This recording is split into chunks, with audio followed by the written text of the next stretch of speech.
What's up, YouTube? It's the Action Figure Grader coming back to you with another vintage Star Wars market update, and I'm running the gamut. We've got everything from $40 loose figures to $8,000 plus early bird kits. So I've tried to cover a pretty wide assortment of price ranges for you guys. I know that not everyone is spending $8,000 on an early bird kit, myself included. But there were some really incredible items, some foreign stuff, just a really nice assortment of items, and the prices show that there is no slowdown whatsoever in vintage Star Wars prices. Before I go any further, if you're new to the channel, welcome. Please consider subscribing.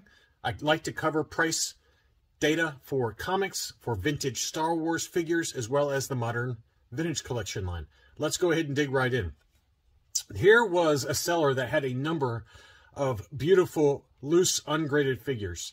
And they ranged from simple, figures like the R5-D4 that I'm going to show you a little bit later, all the way to this gem that he got as part of a larger collection, and that is a double telescoping Luke Skywalker.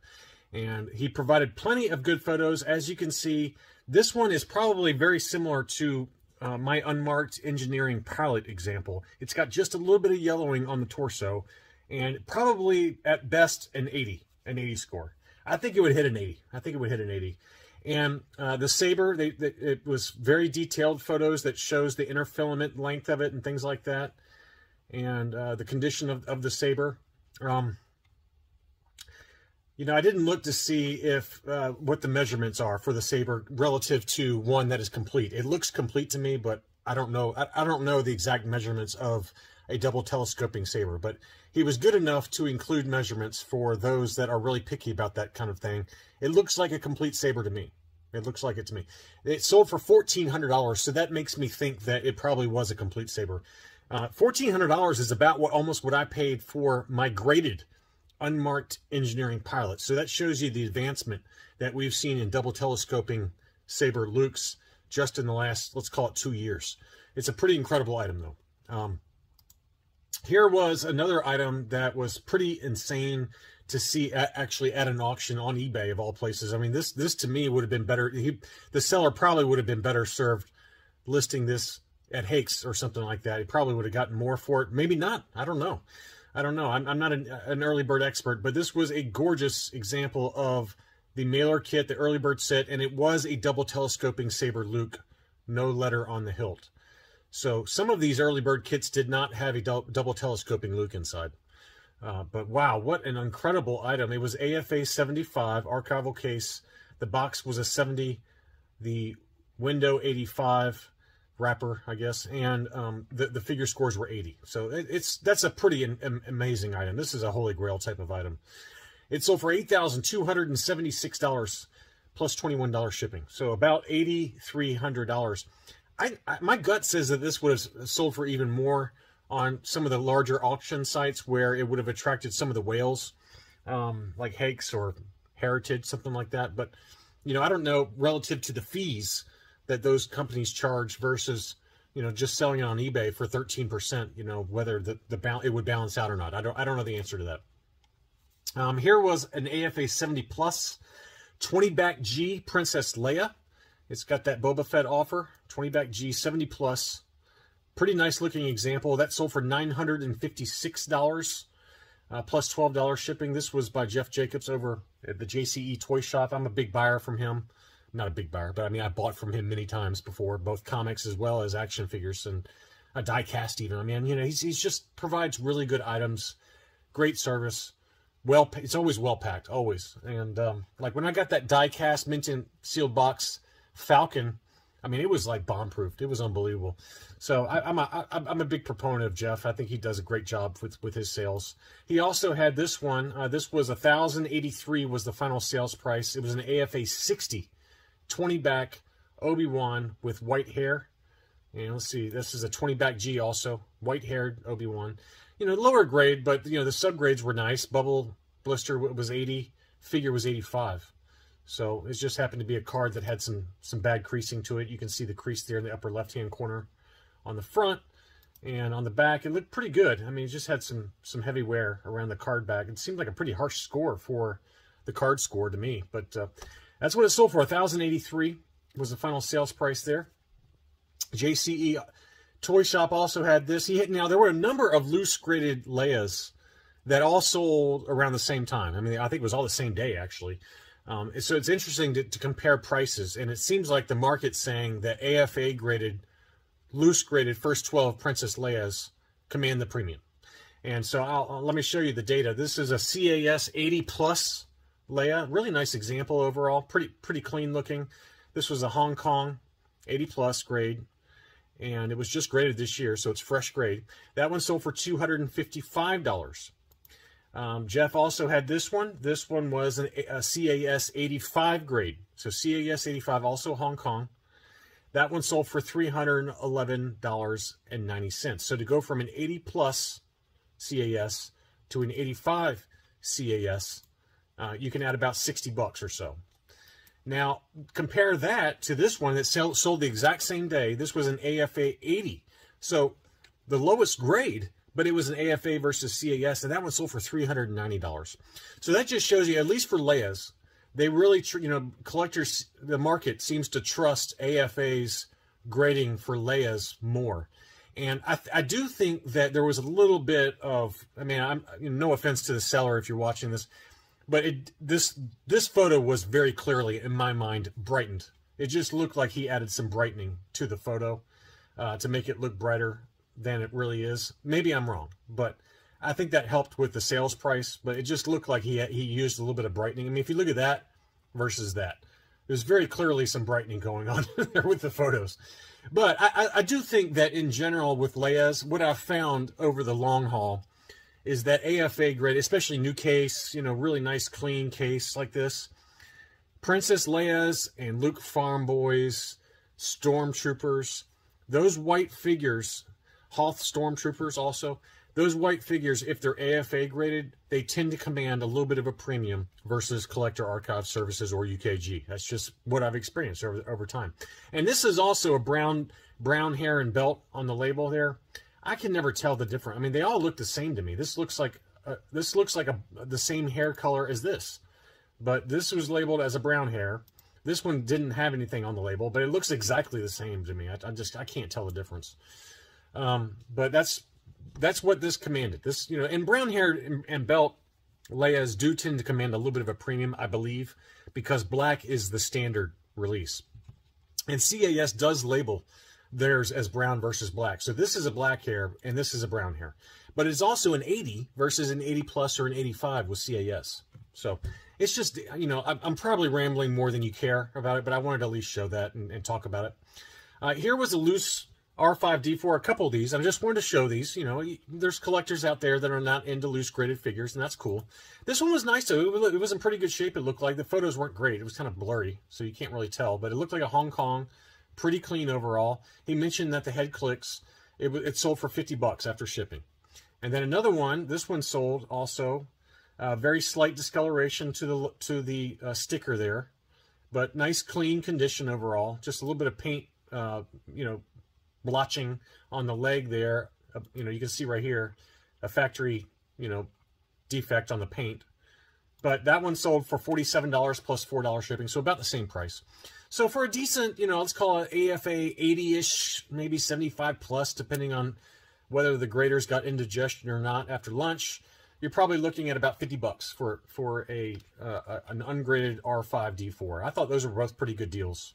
So a little bit of a break from the action figures. I've got some other interesting non-action figure stuff at the end of this video, but while we're on vintage, I wanted to show this vintage sealed VHS tape. And we've talked a bit about this on the channel and how there's a whole market now for these factory sealed VHS tapes, and we know that AFA/VGA recently entered this market. They started allowing submissions for factory sealed VHS tapes, and Jeff's Toy Shop had this one for sale, and this one was a 1984 Fox VHS tapes for the Empire Strikes Back. It was graded by VGA 80 plus. It's got a blue sticker seal. I don't know anything about this stuff. I really don't. But it's got that little sealed, I think it's talking about this seal down here to show that it's factory sealed. So this was sent in and graded. And the price reflects that there is a significant market for this stuff. This one was, again, VGA 80 plus. It sold for $560 at auction. Now, that's actually a pretty low score, or low price, to be honest with you, because I've seen some of these that sold for multi-thousands of dollars. I am personally not fascinated by VHS tapes. I am fascinated by sealed video games. I think those are pretty cool. And I'm going to show you a couple of them that I thought were pretty good buys. I actually was tempted on one of them. So we'll show you that at the end of this video. So make sure to stick around. Here was a nice ungraded 31 back Lando Calrissian. This one was awfully tempting. Awfully tempting. Beautiful card back. It looked really nice. I mean, it looked legit to me. It looked really nice. I can never tell on some of these whether they're legit or fake card backs, but this looked legit to me, and it looked really nice and clean. Really beautiful 31 bag. This is the debut card, I believe, for Lando. That one was sold in the United Kingdom for $586 US or 450 British pounds. But that was a really nice Lando there. And here was this same seller again over in Washington, R&J Toys. He's got like a bottomless pit of Canadian cards. I mean, he's got everything. He always has these. This is like the fifth or the sixth Canadian Yoda that he's listed. One of these days I'm going to buy one from him, but I held myself in check on this one. I think that this one probably would have gotten a 75 plus is my guess. It's got a little bit of a ding at the top of the blister there, and then on the bottom it had a pretty significant crunch on the blister. So my guess is this is probably a 75 plus grade. It had the Unitoys stamp on that footer, which is always attractive to me. You can see the S or the U sometimes for the Smile or the Unitoys factory. So those are cool. But this was the kind of orange eyes, orange snake Yoda on the Canadian card back. Beautiful example, though, overall, unpunched. La Guerre des Étoiles. L'Empire Contre-Attaque was the French logo there. That is a gorgeous, gorgeous Yoda. It was very tempting. The sales price of $396, I think, was very fair for the condition. I think it would grade, like I said, a 75 or 75 plus. And it was very, very tempting. I was watching it right as the time was expiring, and I was like, I'm not going to do it. I'm not going to do it. So, congrats to the buyer. I think that was a good buy. I forgot to look up the sales price for this one, but this was a nice example of the PBP Luke Skywalker X-Wing pilot, and you can see a little bit of wear to the emblem there. It's still got the 80 score from AFA, and so this is an example, I think, that if this was a Hong Kong figure, that it would not have gotten the 80 score. It probably would have gotten a 75 because of the emblem damage. But I think that the graders, they should, I don't know if they do, but they should account for the fact that PBP figures, Spanish PBP figures, they are notorious for having poor paint applications. So to have that little bit of rub right there, you know, everything else looked pretty clean on it. This is one of the cleanest examples of the PBP figure I've ever seen. So I think that was a fair score. And this is the hard torso variant. You can see it's got a different kind of plastic than the legs, and that's why the color is different. It's a different kind of plastic that goes on those Spanish PBP Lukes. It's a Scar COO. It was listed for $550, best offer accepted. I'm going to guess $475, somewhere in that ballpark. I'd pay that. I'd pay that. It was very tempting. It was a nice figure. It didn't last long on the market, but I watched it just to see when it would sell. Chris W. over at Rogue 5 Toys sent it to me and said, check this out. So for all I know, he bought it. Who knows? But a beautiful figure. And here was another one that I've got in my collection that should be coming back any day from Collector Archive Services. That's the No COO Brown Snake Dark Green Yoda. That's a beautiful figure, a beautiful figure. And I spoke with my buddy Dustin B about this. He's a Yoda expert. He said that these, and I'm sure I'm going to cover this on my unboxing video when they get back from CAS, but he said these No COO Yodas, they would typically appear in 65 backs, 77 backs in the U.S. market, occasionally Tri-Logo, but usually the Tri-Logos had Hong Kong figures. And then he said Power of the Force 92 backs had these No COO Yodas. So thank you, Dustin, for the information. But that's what these figures, these No COO Yodas with the brown snake, those are the card backs where they appeared. This one was an AFA 80 that sold for $204.51. I thought that was a great deal. I paid about $125. I can't remember what I paid for my loose, ungraded example. Mine scored an 85 with CAS, so it's pretty comparable to this, I think. And You know, I paid about 125 or so ungraded for mine, I believe. So I think 204 already graded by AFA, new case, that's a steal. I'd pay that all day long. But again, thank you to Dustin for that information. Here was a Hong Kong 80 plus Hoth Luke Skywalker. That one sold for $117.50. This is another one that I had my hand on the bid button as it was expiring, and I held myself in check. I think that's a great deal. $117.50 with free shipping on an 80 plus Luke Hoth. That is a fantastic deal, whoever got that one. That same seller had the Yoda, had this one. This was an AFA 85 Skinny Thumbs Han Solo Hoth.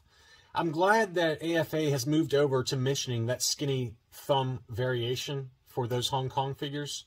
You can see how skinny that thumb is. I think I've got one of those mint on card, if memory serves. I can't remember.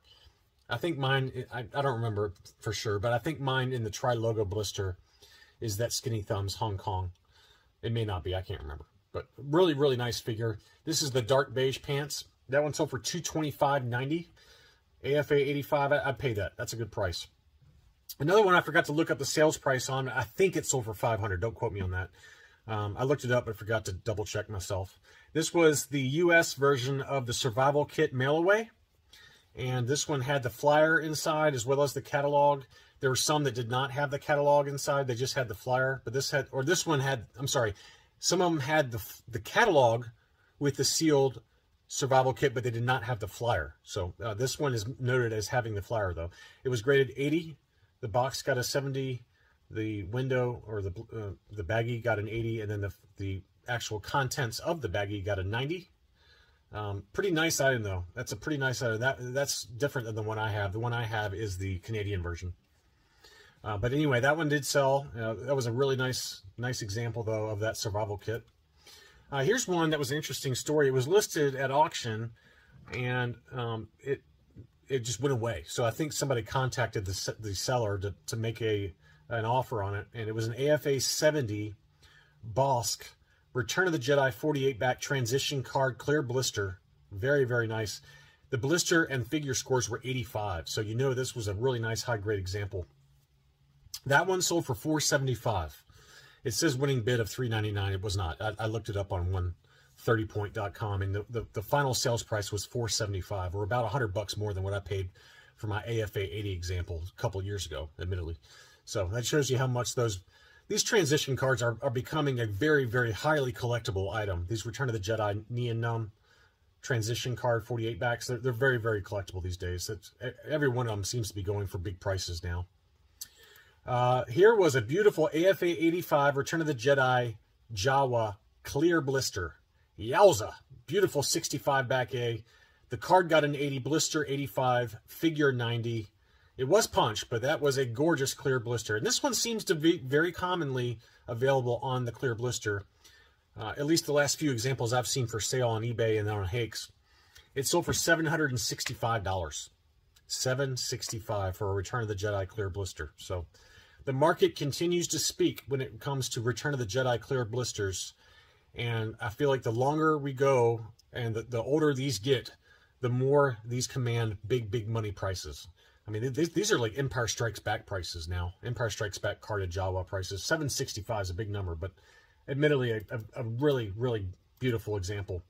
Now we're getting into some Holy Grail type items. This to me, I consider this personally a Holy Grail type of item, and I think it was a steal of a deal. This was a UKG graded 12-inch Lily Letty Han Solo. He's got a little pirate's outfit going on there. It's like a pirate belt, pirate pistol. I mean, that looks like a flare gun. But a beautiful loose graded by UKG, graded 80%, the 12-inch series Han Solo. Gorgeous. These have a little Lily Letty stamp on the neck. It's like a neck tattoo. It's like how, you know, if you got a daughter, I got a daughter.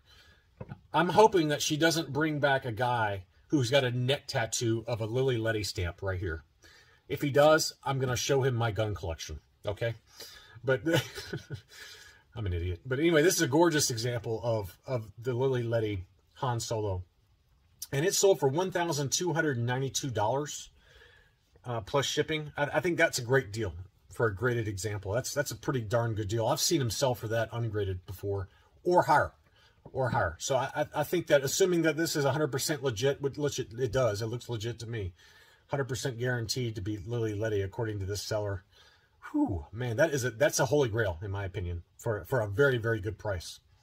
Here was another grail that I think was pretty cool to see. This was a UKG graded Burgundy Cape Squid head. Now, the Burgundy Cape Squid head in general is a very expensive figure, but what's unique about this one is that it was labeled short tentacle.